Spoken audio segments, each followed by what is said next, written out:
All right, so here we are in our calculator tutorial.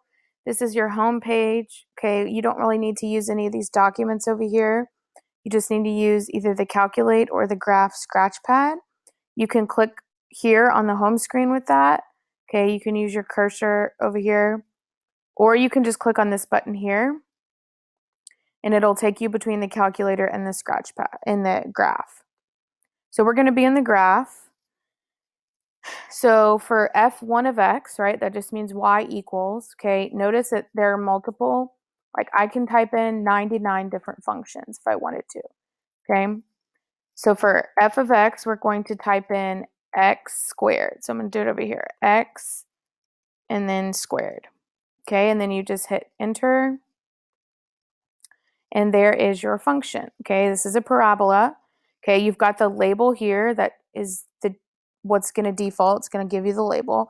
If you want, you can use this button right here. If you hold down, you can grab this and you can move it out of the way, or you could delete it if you wanted to. It's nice to have it there though. If you want to change the function, you can either double click on this, or you can hit Control G and it'll bring up the entry line, right? You see how it goes to F2 of X? So if I just scroll up, then I could go to F1 of X and I could change that. Okay, if you're ever in something and you want to get out of it, just press escape. Okay, and it'll kind of go back to where you were. All right, so there's the function x squared, y equals x squared. I also want to show you how to bring up the table. So to do that, we're going to hit menu and we're going to go to table, and then we're going to go to split screen table. So now here are the values. When x is 1, y is 1. When x is 2, y is 4. When x is 3, y is 9, and so forth. Okay? I want that to go away, and so I can actually hit Control T and it'll go away. So that's the shortcut. Control T will make it show up, and Control T will make it go away. All right, now we are going to find the minimum of this parabola. Now we should already know what the minimum is, but I'm going to show you how to find it in the calculator. Okay, we know it's a minimum because it's opening up. So we're going to go to Menu, then we're going to go to Analyze Graph, and then we're going to click on 0 because that's what the x-intercepts are, the zeros. Okay, now notice down here it says lower bound. Okay, and I've got this dotted line. So it wants me to go to the left of my minimum. So I'm going to click here. Now it says upper bound. See that? It says upper bound. Oh, no, lower bound. Well, there is upper bound. Okay. So then I just cover up where the 0 is, click again, and there is my minimum. Okay, 0, 0, which we should have anticipated that. So that's how you find the minimum. All right, so we're going to do a different quadratic. So I'm going to go to Control G, and I'm going to scroll up, and I'm going to change this guy to be x squared plus 2x minus 15.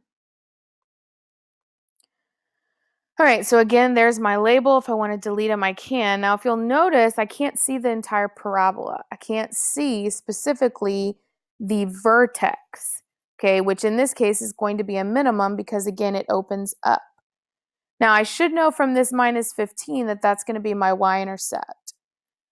So my minimum is probably going to be somewhere down there. So I need to change my window so I can see that. So to do that, we're going to click on Menu, and then we're going to go to number 4, Window Zoom, and we're not going to use any of these. Okay, we're going to manually change our settings. This is the default. The default is that the x minimum is at -10, the x max is at 10. You always want to leave the scale at auto because it helps with the pixels. The calculator knows what's best. Now, we don't really need our x's to change. We need our y's to change. And we know we need it to be a little bit more than 15. So I'm going to say -20. And I'm going to set this guy at 10 because I don't really need him to go any higher than that. We're going to say OK. Now, if you were to change the window and it wasn't what you wanted, you could go back and change it again. But that looks like good enough for us. Again, you can see here that this is by 1, and so are these. These are all by 1s. All right, so we're going to find the minimum again. So to do that, we're going to go to Menu, Analyze Graph, and Minimum. Notice the maximum option. We may need that sometime. So minimum, my lower is here, my upper is here, and there is my minimum. Also remember that your axis of symmetry and your vertex, this is your vertex, and the axis of symmetry goes through the vertex. So the axis of symmetry would be x equals -1. So if you find the minimum or maximum, you can find the vertex and you can find the axis of symmetry. All right, and the next thing we're going to do is we're going to find the zeros. So we're going to go to Menu, Analyze Graph, and we're going to go to 0. Again, it's asking for the lower bound. Now, if you notice, there are 2 zeros in this parabola. It crosses the x-axis twice. So I can only find one at a time. So I'm going to go to the left of this 0 and to the right. You see where it pops up 0? Click. There's one of my zeros. Okay, so that's one of my solutions. So now I'm going to go find the other one, which is over here. So I'm going to do the same thing. Menu, number 6, which you can just type number 6 to get to that, and then 0, number 1, left, right. And there's my other 0. So my solutions are -5 and 3. Those are my x-intercepts. All right, one more example I want to do. Control G, delete this guy. We're actually going to change him. We're going to say -x squared plus 10.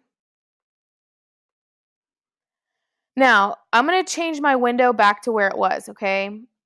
So I'm going to go to Menu, Window, and I'm going to go to this standard option, okay? This standard, zoom standard.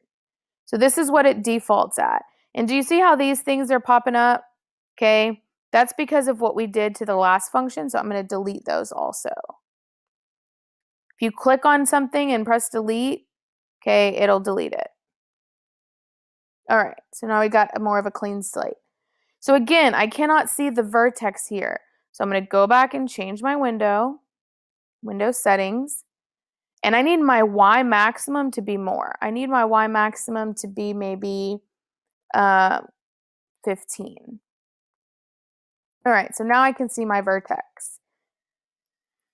Okay, so we're going to do the same thing. We're going to find, this time we're finding the maximum because the vertex is the maximum. So Menu, Analyze Graph, Maximum, to the left of the maximum, to the right of the maximum. There it is at 0, 10. And now we're going to find our zeros. Menu, Analyze Graph, 0, to the left, to the right. Again, you can only find one 0 at a time. You go find the other one, Analyze Graph, 0, to the left, to the right. Okay, and now again, I can move these so I can see them better. So you can see that the zeros are not whole numbers, okay, which is totally fine. You can also notice that they are opposites of each other. This is -3.16 and this is +3.16. That's because the axis of symmetry is the y-axis, goes through 0. Okay? All right, so that's how you find minimum, maximum, and the zeros on the calculator.